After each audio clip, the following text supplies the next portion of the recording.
So let us continue solving the problem which was given in homework last part. So पहला वाला problem ये था, है ना, पहले वाले प्रॉब्लम मैंने क्या पूछा था कि इसके along the current direction, है ना, जो वायर के करंट के डायरेक्शन के along किसी पॉइंट P पर क्या मैग्नेटिक फील्ड होगी, दैट हमको कैलकुलेट करना है। तो तरीका वही होता है, डीएल एलिमेंट तो यहाँ पर है। सेकंड हमको क्या क्या करना पड़ेगा, यहाँ से इसको ओरिजिन मानते हुए हमें इस पॉइंट के लिए एक पोजीशन वेक्टर ड्रॉ करना होगा। तो ऑब्वियसली ये वेक्टर आर होगा और इसी के अलॉन्ग आर कैप भी होगा, दोनों एक ही बात है। Now if you see here angle theta between this R vector and the DL vector, तो आर वेक्टर भी ऐसा ही है और डीएल वेक्टर भी कुछ इस तरह से ही है। दोनों में कितना एंगल हो गया, दोनों पैरेलल हैं, theta will be 0 degree. Therefore जो डीबी हम लोग कैलकुलेट करते हैं, डीबी क्या होता है, म्यू नॉट बाय 4 पाई आगे आई D L, most important here is the sign theta. तो साइन थीटा तो मैंने थीटा इज इक्वल टू कितना 0 डिग्री हो गया ना 0 डिग्री है, थीटा लिख दिया मैंने, इट इज 0 डिग्री। तो साइन 0 तो 0 हो जाता है, इसलिए डीबी कितना हो जाएगा, मैग्नेटिक फील्ड 0 हो जाएगी। मतलब वायर के अलॉन्ग किसी भी पॉइंट पर आप निकालोगे तो मैग्नेटिक फील्ड कैसे मिलेगी, 0 मिलेगी। तो इन समरी वी कैन से कि यदि इस तरह से कोई current carrying wire, there is no magnetic field along the line of current, but as far as दोनों sides are concerned वहां पर मैग्नेटिक फील्ड होगी, है ना। यहाँ पर कैसी होगी, it will be into the plane of paper, और यहाँ पर कैसी रहेगी, it will be out of the plane of paper. यहाँ के हर पॉइंट पर ऐसा रहेगा और यहाँ के हर पॉइंट पर ऐसा इनटू इनटू रहेगा। ये निकालना भी आसान है, कोई दिक्कत नहीं है। आप सिंपली क्या करो, किसी भी पॉइंट पर सभी का एडिशन होगा, we will calculate it separately, but direction निकालने में कुछ कैलकुलेशन जरूरत नहीं है। यहाँ पे कहीं पे डीएल एलिमेंट होगा, इस तरह से आर वेक्टर होगा, तो जब एल क्रॉस आर करोगे तो इधर पर हर पॉइंट पर आपको कैसा मिलने वाला है, एंटी क्लॉकवाइज मिलेगा। Whereas if you calculated at any point on this side, ये पोजीशन वेक्टर लिखा हुआ है, तो यदि डीएल क्रॉस ये करोगे तो ये एंटी क्लॉकवाइज नहीं, ये क्लॉकवाइज आ गया। तो इस तरफ क्लॉकवाइज माने गोइंग इनटू, एंड इस तरफ एंटी क्लॉकवाइज मतलब हम लोग डीएल को टर्न कर रहे हैं ना आर की ओर। तो डीएल का आर की ओर टर्निंग का जो एंटी क्लॉकवाइज बिहेवियर हुआ, उससे क्या मिला, यहाँ पर out of the plane magnetic field और यहाँ पर into the plane magnetic field. This is about direction. दूसरा चीज मैंने क्या पूछा था, डायमेंशंस ऑफ म्यू नॉट, तो वो तो डिपेंड करेगा यूनिट पर, है ना। तो यूनिट में क्या आया था आपका, unit of mu naught was tesla metre by ampere. तो टेस्ला की जो डायमेंशन था, यूनिट को यूज करके हम लोग निकाल सकते हैं। यूनिट से बिगिन करेंगे हम लोग, तो यूनिट क्या है इसकी, tesla into metre by ampere. ना टेस्ला का डायमेंशन क्या होता था, तो वो उसके लिए हम लोगों ने देखा था कि भाई force is equal to Q V B. मैं जस्ट सिंपली मल्टीप्लाई कर रहा हूँ, तो यहाँ से हमको पता है टेस्ला माने मैग्नेटिक फील्ड, है ना। तो ये यहाँ फोर्स मतलब न्यूटन, और ये क्यू मतलब न्यूटन बाई कूलम, एंड ये वेलोसिटी मतलब मीटर पर सेकेंड। न्यूटन सेकेंड पर coulomb metre was the unit of, मतलब this we can write tesla as, tesla को हम लोग इस तरह से लिख सकते हैं, newton into second by coulomb into metre, ऐसे लिख सकते हैं। तो अभी इसको यहाँ पर इंसर्ट कर देने से क्या हो जाएगा, if you put it here, तो डायमेंशन ऑफ यू मिल जाएगा ऐसे आपको। तो यहाँ पर टेस्ला के लिए मैंने लिख दिया newton into second by coulomb into metre, और यहाँ मीटर ऑलरेडी है, और बाई क्या मिल गया, ये आपको एम्पियर हो गया। ओके, सो न्यूटन सेकेंड। तो अब इसमें एक और चीज ये भी है कि कूलम बाई सेकेंड, है ना, ये क्या होता है, कूलम बाई सेकेंड तो एम्पियर हो जाता है। इस करंट चार्ज बाई टाइम, ये एस मतलब टाइम के लिए, तो वो तो करंट हो जाता है, तो ऊपर न्यूटन रह जाएगा, नीचे एम्पियर रह जाएगा, और ये मीटर से मीटर कट गया। सो न्यूटन पर ampere square is the unit of, मतलब this is what mu naught can be written as, है ना। म्यू नॉट को आप क्या लिख सकते हो, म्यू नॉट की यूनिट को आप ऐसे भी लिख सकते हो। और फाइनली जब हम लोग डायमेंशंस में एक्सप्रेस करेंगे, तो हम लोग यहाँ पर न्यूटन का डायमेंशन हमको पता है, it is mass into acceleration, it is mL/t-2, और divided by a square, it is a-2। So this is the dimension of mu not. Done this problem, let us now calculate magnetic field at the center of a circular loop। एक circular ring जैसा रहेगा, उसके centre पर क्या निकालना, उसके centre पर हमको मैग्नेटिक फील्ड निकालनी है। So let us do that। तो ये एक सर्कुलर रिंग दिया हुआ है, इसमें वायर में, सर्कुलर शेप के वायर में करंट चल रहा है I।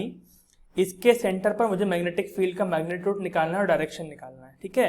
तो हम लोग क्या करेंगे, कोई एलिमेंट चूज कर लेंगे यहाँ पर, will take a small element here, तो ये स्मॉल एलिमेंट हो गया, और एलिमेंट का डायरेक्शन क्या आएगा, टेंजेंशियल रहेगा वो तो है ना, तो इस डायरेक्शन में वो डीएल एलिमेंट है, सो DL vector is like this, and यहाँ पर ऐसे ज्वाइन कर दोगे तो वो पोजीशन वेक्टर मिल जाएगा आपको, है ना, this will give us the position vector, so we can say कि लाइक दिस, है ना, this is R vector and this is DL vector, तो यहाँ पर क्या मिलेगा आपको, एक डीबी मिलेगी, magnetic field, small magnetic field मिलेगी। तो मैं निकालेंगे मैग्नीट्यूड बाद में, पहले डायरेक्शन की बात करते हैं। तो डीएल क्रॉस बी, तो जो डीबी होता है वेक्टर वाइज वो क्या होता है, mu naught by 4 pi I DL cross R cap, है ना, DL cross R cap by R square. So basically हम क्या करना है, डीएल को आर की ओर टर्न करना है, तो डीएल को आर की ओर टर्न करोगे तो क्या मिलेगा आपको, anti clockwise sense of rotation मिल रहा है, मतलब इस पोजीशन पर मैग्नेटिक फील्ड का डायरेक्शन क्या है, एंटी क्लॉकवाइज, मतलब coming out of the plane of paper. तो सर्कल के सेंटर की बात कर रहे हैं ना, किसी और पॉइंट की हम लोग बात नहीं कर रहे, किसकी बात कर रहे हैं, उस सर्कुलर वायर के एग्जैक्ट सेंटर की बात कर रहे हैं कि वहां पर मैग्नेटिक फील्ड बाहर निकलेगी और उसका मैग्नीट्यूड हम लोग निकाल रहे हैं। तो उसका मैग्नीट्यूड कितना जाएगा यहाँ से, तो अभी आप देखिए, तो डीबी में हम लोग लिख सकते हैं dB is equal to mu naught by 4 pi, it is I DL sine theta. तो अभी साइन थीटा मतलब क्या, इस एलिमेंट के वेक्टर डीएल वेक्टर में और इस पोजीशन वेक्टर में क्या एंगल है, तो वो दोनों तो यहाँ पर ऐसे म्यूचुअली परपेंडिकुलर है, तो उनमें एंगल क्या रहेगा, बिकॉज हमेशा डीएल एलिमेंट टेंजेंशियल रहेगा और हमेशा जो ये पोजीशन वेक्टर रहेगा वो सेंटर को ज्वाइन कर रहा है, मतलब वो सरकमफेरेंस टू सेंटर है, मतलब इट्स लाइक रेडियस, तो radius and tangent are always perpendicular. तो ये आर वेक्टर कुछ नहीं है, इसका मैग्नीट्यूड जो है वो सर्कल की ये रेडियस ही है। यदि सर्कल की रेडियस आर है, यदि हम आर से डिनोट करते हैं, तो ये पोजीशन वेक्टर का लेंथ एक्चुअली कितना है, रेडियस के बराबर, it is radius of circular loop, इस सर्कुलर लूप की रेडियस के बराबर ही है, और ये एंगल कितना मिल गया आपको यहाँ से 90 डिग्री मिल चुका है, एंड डिवाइडेड बाई आप क्या कर दो, वाई आर स्क्वायर कर दो, बिकॉज ये आर वेक्टर तो क्या है, आर ही है ना। अभी यहाँ से हम लोग सिंप्लीफाई कर लेते हैं, सो डीबी है ना, सो डीबी क्या मिलेगा, अच्छा वेक्टर ही लिख देते हैं हम लोग, कोई दिक्कत नहीं है, क्या मिलेगा यहाँ पर डॉट लगा देता हूँ, मतलब it is coming out of the plane of paper. So छोटा सा मैग्नेटिक फील्ड कितना मिल गया, साइन 90 हो जाता है 1, so we will get mu naught by 4 pi, it will be simply I by r square into dl, ठीक है, और ये हमने लिखा है into the plane of paper। अभी ऐसे सारे एलिमेंट का कंट्रीब्यूशन आप देखोगे तो सबका क्या मिलेगा, सारे एलिमेंट का कंट्रीब्यूशन into the into नहीं, it is out of the plane, सारे एलिमेंट का contribution out of the plane of paper ही मिलेगा। जैसे यहाँ पर देखोगे ये डीएल हो जाएगा और ऐसे आर होगा, तो जब डीएल क्रॉस आर करोगे, अगेन ये कैसा दे रहा है, it is giving us anti clockwise sense of rotation, मतलब इसकी भी बाहर निकलेगी। इस तरह से हम लोग हर जगह इसमें पूरे सर्कल पर करेंगे, तो सारे dB dB dB small small निकाल के इसको जोड़ दो, तो इनको जोड़ने को हम लोग क्या बोलते हैं, इंटीग्रेशन करना बोलते हैं। So total magnetic field at the centre of a current carrying circular loop क्या हो जाएगा, इंटीग्रेशन करके मिलेगा। तो इसको इंटीग्रेट कर देते हैं। इंटीग्रेशन कहां पर करना है, पूरे लूप के ऊपर करना है ना, तो ओवर एंटायर लूप, है ना, हमको पूरा इंटीग्रेशन करना है।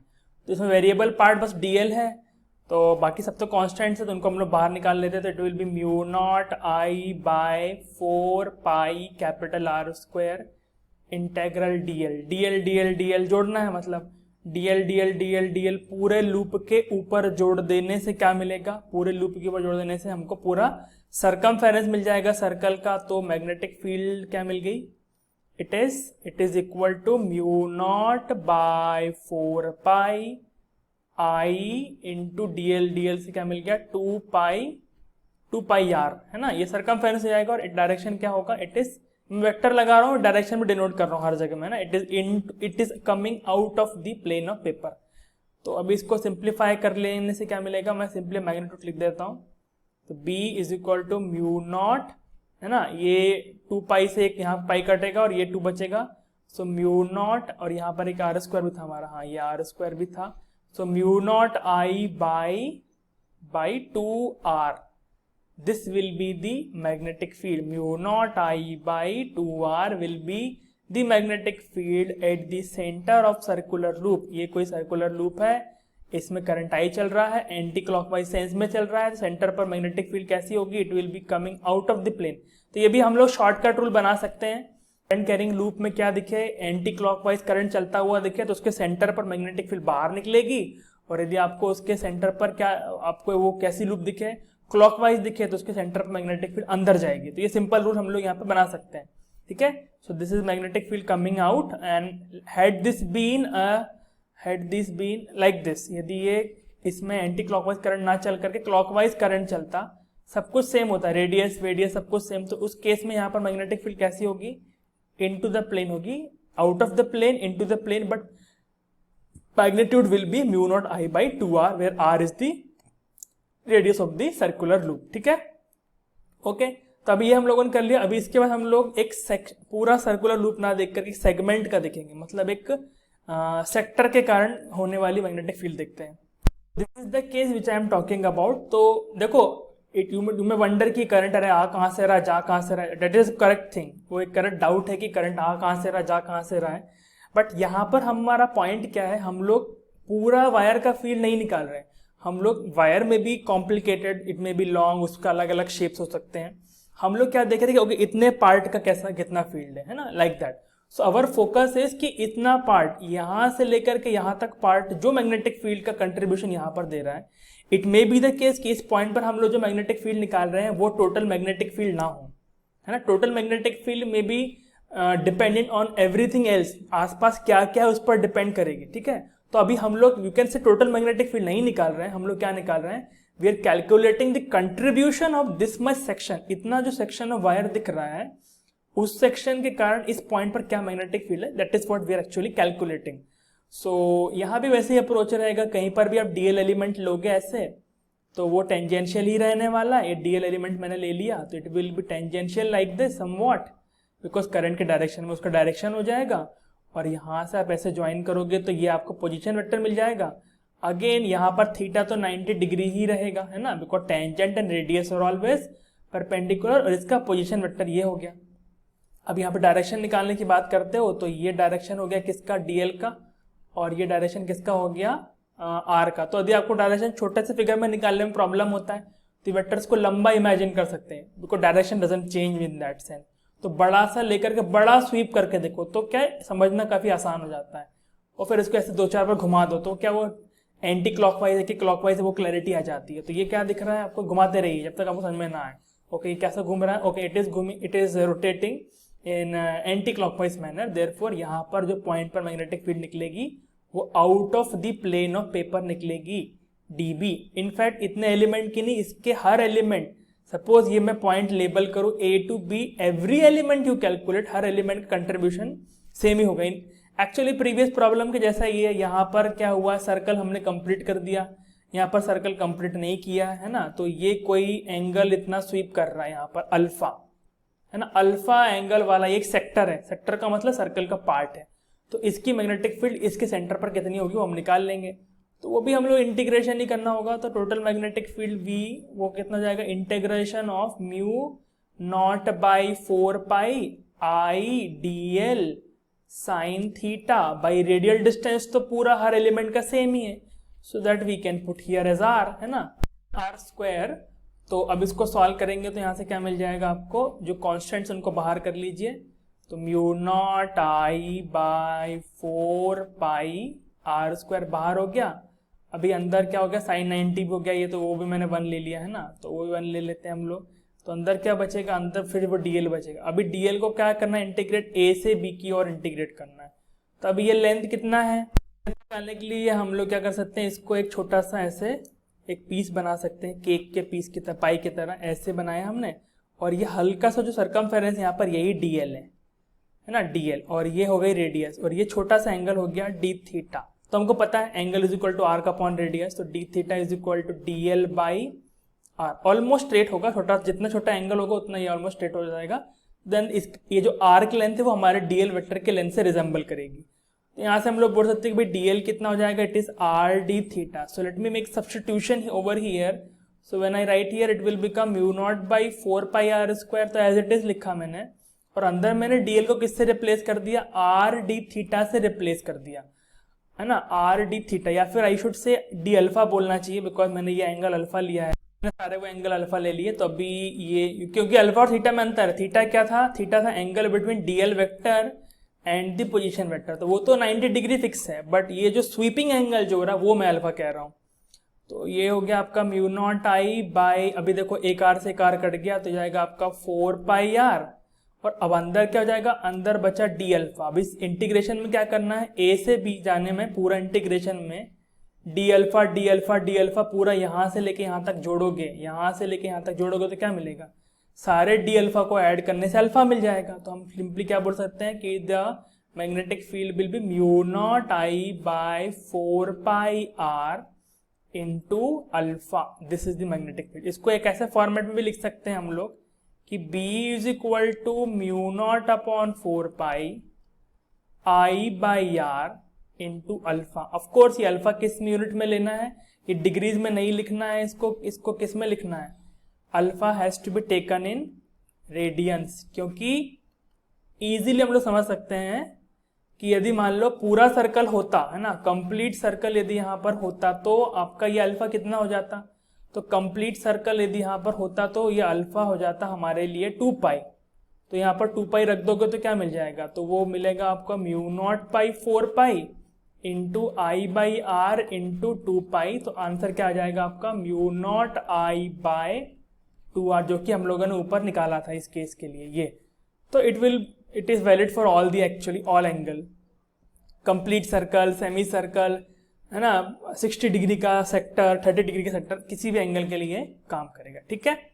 तो नेक्स्ट पार्ट में हम लोग इसी तरह से कुछ और अलग अलग स्ट्रक्चर्स के लिए, शेप्स के लिए हम लोग मैग्नेटिक फील्ड निकालेंगे, है ना। बिफोर दैट जस्ट आपके लिए गोइंग एक होमवर्क प्रॉब्लम है, you can try this out. क्या करना है, you have to tell me कि यदि आप क्या करो, होमवर्क है, यदि आप एप्सिलॉन नॉट और म्यू नॉट को मल्टीप्लाई करोगे तो क्या वैल्यू मिलेगी, and actually it will come out a special constant of nature, एक नेचर का स्पेशल कांस्टेंट निकल के आता है, तो वो वैल्यू बताना है, वो कांस्टेंट नेचर में क्या है वो बताना है, और एप्सिलॉन नॉट और म्यू नॉट इसकी यूनिट क्या होती है, मल्टीप्लाई करने पर क्या यूनिट मिलती है ये वो आपको बताना है। It's very special relation that you can find out, and answer I will not give in the next part, answer I will give in live discussion में कोई पूछेगा तो then I will tell. Okay, Hare Krishna.